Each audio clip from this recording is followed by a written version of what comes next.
ಎಲ್ಲರಿಗೂ ನಮಸ್ಕಾರ ಫ್ರೆಂಡ್ಸ್. ಇವತ್ತು ರವೆ ಉಂಡೆ ಅಂದರೆ ಯಾರಿಗೆ ತಾನೇ ಇಷ್ಟ ಇರಲ್ಲ. ಸೊ ನಾನು ಇವತ್ತು ರವೆ ಉಂಡೆ ರೆಸಿಪಿನ ನಿಮ್ಮ ಜೊತೆ ಶೇರ್ ಮಾಡ್ತಾಯಿದ್ದೀನಿ. ತುಂಬಾ ಸಿಂಪಲ್ಲಾಗಿ ಹಾಗೆ ತುಂಬ ಬೇಗನೆ ಆಗುವಂತಹ ರೆಸಿಪಿ ಇದು. ಯಾರೆಲ್ಲ ನನ್ನ ಚಾನಲ್ನ ನೋಡ್ತಾರೆ ದಯವಿಟ್ಟು ಸಬ್ಸ್ಕ್ರೈಬ್ ಮಾಡಿಕೊಡಿ, ಲೈಕ್ ಮಾಡಿ, ಫಾಲೋ ಮಾಡಿ ಅಂತ ಕೇಳ್ಕೊತೀನಿ.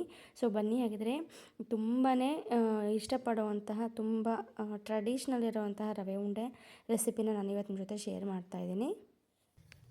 ಹಲೋ ಫ್ರೆಂಡ್ಸ್, ಎಲ್ಲರಿಗೂ ನಮಸ್ಕಾರ. ವೆಲ್ಕಮ್ ಟು ಅಡುಗೆ ಮನೆ ಚಾನಲ್. ಸೊ ಫ್ರೆಂಡ್ಸ್, ನಾನು ಇವತ್ತು ನಿಮಗೆ ತುಂಬ ರುಚಿಕರವಾಗಿರುವಂತಹ ರವೆ ಉಂಡೆ ರೆಸಿಪಿನ ಶೇರ್ ಮಾಡ್ತಾಯಿದ್ದೀನಿ. ತುಂಬಾ ಈಸಿಯಾಗಿ, ತುಂಬ ಕ್ವಿಕ್ಕಾಗಿ, ಬೇಗನೆ ಮಾಡಿಕೊಡುವಂತಹ ರವೆ ಉಂಡೆನ ಮಾಡ್ತಾಯಿದ್ದೀನಿ. ಹಾಗೆಯೇ ಇದು ರವೆ ಉಂಡೆ ಬಂದು ನಾನು ಬೆಲ್ಲದಲ್ಲಿ ಮಾಡ್ತಾಯಿದ್ದೀನಿ. ಸೊ ನೋಡಿ, 1 ಕಪ್ ರವೆ ತೊಗೊಂಡಿದ್ದೀನಿ. ನಾನು ಸಕ್ಕರೆ ಯೂಸ್ ಮಾಡ್ತಾಯಿಲ್ಲ. ಚಿರೋಟಿ ರವೆ ಅಂತ ಹೇಳ್ತಾರಲ್ಲ, ಚಿರೋಟಿ ರವೆ 1 ಕಪ್ ತೊಗೊಂಡಿದ್ದೀನಿ. ಟಿಫನ್ ಬಾಕ್ಸ್ ಬರುತ್ತಲ್ಲ, ಸೊ ಆ ಬಾಕ್ಸ್ ಸೈಜಲ್ಲಿ ನಾನು ತೊಗೊಂಡಿದ್ದೀನಿ ರವೆ 1 ಕಪ್ಪು. ಹಾಗೆಯೇ ಒಂದು ಅರ್ಧ ಬೌಲಷ್ಟು ಬೆಲ್ಲ ತೊಗೊಂಡಿದ್ದೀನಿ. ಬೇಕಾದ್ರೆ ನೀವು ಸ್ವೀಟ್ ನೋಡ್ಕೊಂಡು ನೀವು ಹೆಚ್ಚು ಕಡಿಮೆ ಹಾಕೋಬಹುದು. ಹಾಗೆಯೇ ನಾನಿಲ್ಲಿ ಹಸಿಕಾಯಿ ತೊಗೊಂಡಿದ್ದೀನಿ. ಹಸಿಕಾಯಿ ಬದಲಿಗೆ ಬೇಕಾದ್ರೆ ನೀವು ಕೊಬ್ಬರಿ ಕೂಡ, ಒಣ ಕೊಬ್ಬರಿ ಕೂಡ ತುರಿದು ತೊಗೋಬಹುದು. ನಾನಿದು ಹಸಿಕಾಯಿನ ಸ್ವಲ್ಪ ಡ್ರೈ ರೋಸ್ಟ್ ಮಾಡಿ ಹಾಕ್ತೀನಿ, ತುಂಬ ಚೆನ್ನಾಗಿರುತ್ತೆ ಟೇಸ್ಟ್ ಅಂತ. ಒಣ ಕೊಬ್ಬರಿನೂ ಕೂಡ ಹಾಗೆಯೇ ದ್ರಾಕ್ಷಿ ಮತ್ತು ಗೋಡಂಬಿನ ನಾನು ತುಪ್ಪದಲ್ಲಿ ಹುರಿದು ಹಾಕೋತಾ ಇದ್ದೀನಿ. ಸೊ ಬನ್ನಿ, ಹಾಗಿದ್ರೆ ಇದಿಷ್ಟು 4 ಐಟಮಲ್ಲಿ. ಹಾಗೆಯೇ ಏಲಕ್ಕಿ ಪೌಡ್ರು ನಾನು ಫ್ಲೇವರ್ಗೆ ತುಂಬ ಚೆನ್ನಾಗಿರುತ್ತೆ ಅಂತ ಹೇಳ್ಬಿಟ್ಟು ಏಲಕ್ಕಿನ ಕುಟ್ಟಿ ಪೌಡ್ರ್ ಮಾಡ್ಕೊಂಡು ಈ ರೀತಿ ಇಟ್ಕೊಂಡಿದ್ದೀನಿ. ಸೊ ಈ ಒಂದು 5 ಐಟಮಲ್ಲಿ ರವೆ ಉಂಡೆನ ಹೇಗೆ ಮಾಡೋದನ್ನು ತೋರಿಸ್ಕೊಡ್ತೀನಿ. ಫಸ್ಟು ನಾವು ಬೆಲ್ಲನ ಒಂದು ಅರ್ಧ ಗ್ಲಾಸಷ್ಟು ನೀರು ಹಾಕ್ಕೊಂಡು ಸ್ವಲ್ಪ ಮೆಲ್ಟ್ ಆಗೋಕ್ಕಂತ ಇಡೋಣ.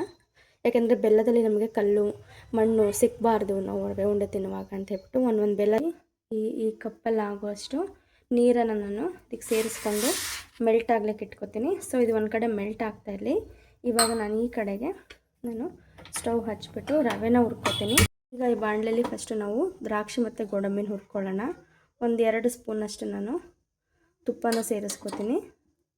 ತುಪ್ಪ ಹಾಕ್ಕೊಂಡು ನಾವು ಫಸ್ಟು ದ್ರಾಕ್ಷಿ ಗೋಡಂಬಿನ ಹುರ್ಕೊಳ್ಳೋಣ. ತುಪ್ಪದಲ್ಲಿ ಸ್ವಲ್ಪ ಲೈಟ್ ಬ್ರೌನ್ ಆಗೋ ಥರ, ಡ್ರೈ ಆಗೋ ಥರ ನಾವು ಹುರ್ಕೊಂಡ್ರೆ ಸಾಕು. ತುಂಬಾ ನಾವು ಕಾಯಿಸಿದ್ರೆ ಡ್ರೈ ಫ್ರೂಟ್ಸ್ ಎಲ್ಲ ಸೇದಂಗೆ ಆಗಿಬಿಡುತ್ತೆ.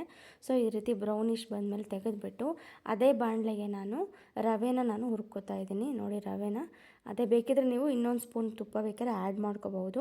ನನಗಿಲ್ಲಿ ಸಾಕು ಅನ್ನಿಸ್ತು. ಸೊ ಹಾಗಾಗಿ ನಾನು ಅದೇ ಬಾಣಲೆಯಲ್ಲಿ ನಾನು ಸ್ವಲ್ಪ ರವೆ ನಾವು ಹುರಿಯೋ ಸ್ಮೆಲ್ಲು ಚೆನ್ನಾಗಿ ಘಮ್ ಅಂತ ಬರಬೇಕು. ಸೊ ಅಲ್ಲಿವರೆಗೂ ಹುರಿದ್ರೆ ಸಾಕು. ತುಂಬ ನಾವು ಉಪ್ಪಿಟ್ಟಿಗೆ ರವೆ ಬ್ರೌನ್ ಇಷ್ಟು ಥರ ಹುರಿತೀವಲ್ಲ ಆ ಥರ ಹುರಿಬಾರ್ದು. ಲೈಟಾಗಿ ನಾವು ಹುರ್ಕೊಂಡ್ರೆ ಸಾಕು.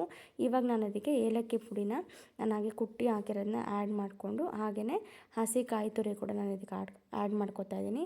ನಾನು ಆವಾಗಲೇ ಹೇಳ್ದಾಗೆ ಕೊಬ್ಬರಿ ಕೂಡ ನೀವು ಆ್ಯಡ್ ಮಾಡಿಕೊಂಡ್ರೆ ಇನ್ನೂ ರುಚಿಯಾಗಿರುತ್ತೆ.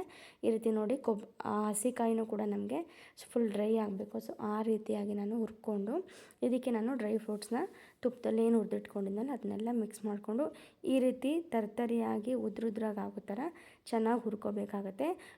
ಆದಷ್ಟು ಲೋ ಫ್ಲೇಮಲ್ಲೇ ಹುರ್ಕೋಬೇಕು. ಇವಾಗ ಇದಕ್ಕೆ ನಾನು ಆವಾಗಲೇ ಬೆಲ್ಲನ ಪಾಕ ಮಾಡೋಕ್ಕೆ ಇಟ್ಕೊಂಡಿದ್ನಲ್ಲ, ನೋಡಿ ಈ ರೀತಿ ಆಗಿದೆ.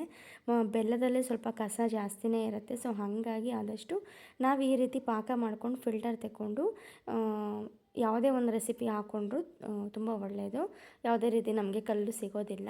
ಈಗ ನೋಡಿ ನನಗೆ ಎಷ್ಟು ಸ್ವಲ್ಪನೇ ಹಾಕ್ಕೊಂಡು ಎಷ್ಟು ನಮಗೆ ಉಂಡೆ ಕಟ್ಟೋಕ್ಕೆ ಯಾವ ರೀತಿ ಬೇಕೋ ಆ ರೀತಿಗೆ ಕನ್ಸಿಸ್ಟೆನ್ಸಿ ಬರೋವರೆಗೂ ನಾವು ಈ ರೀತಿ ಸ್ವಲ್ಪನೇ ಹಾಕ್ಕೊಂಡು ನಾವು ಕಲಿಸ್ಕೋಬೇಕಾಗತ್ತೆ. ನೋಡ್ತಾ ಇರ್ಬೋದು ನೀವು ಸಣ್ಣದ ಕಸ ಬೆಲ್ಲದಲ್ಲಿ ಎಷ್ಟೊಂದಿರುತ್ತೆ ಅಂತ. ಸೊ ಹಂಗಾಗಿ ಸಕ್ಕರೆ ಮಾಡಿದ್ರೆ ಈ ರೀತಿ ನೆಸೆಸಿಟಿ ಇರಲ್ಲ.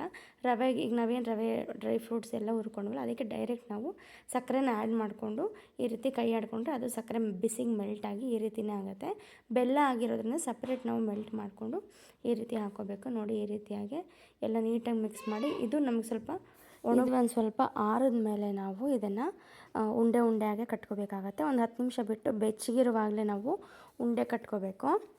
ಈ ರೀತಿಯಾಗಿ ಬಿಸಿ ಸ್ವಲ್ಪ ಬೆಚ್ಚಗಿರುವಾಗಲೇ ಈ ರೀತಿಯಾಗಿ ಉಂಡೆಯಾಗಿ ಕಟ್ಟಿಟ್ಕೊಂಡು ನಾವು ಒಂದು ಸ್ವಲ್ಪ ಹೊತ್ತು ಆರಿದ್ರೆ ಇದು ಗಟ್ಟಿಯಾಗಿ ರವೆ ಉಂಡೆ ಆಗುತ್ತೆ. ಸೊ ಈ ರೀತಿ ನೀವು ಟ್ರೈ ಮಾಡಿ. ಆದಷ್ಟು ನನ್ನ ರೆಸಿಪಿಗೆ ಸಪೋರ್ಟ್ ಮಾಡಿ, ನನ್ನ ಚಾನಲ್ನ ಸಪೋರ್ಟ್ ಮಾಡಿ, ಸಬ್ಸ್ಕ್ರೈಬ್ ಮಾಡ್ಕೊಳ್ಳಿ, ಲೈಕ್ ಮಾಡಿ ಅಂತ ಕೇಳ್ಕೊತೀನಿ. ಯಾರೆಲ್ಲ ಕೊನೆವರೆಗೂ ವಿಡಿಯೋ ನೋಡಿದರೆ ಅವರೆಲ್ಲರಿಗೂ ಥ್ಯಾಂಕ್ ಯು ಹೇಳ್ತೀನಿ. Thank you.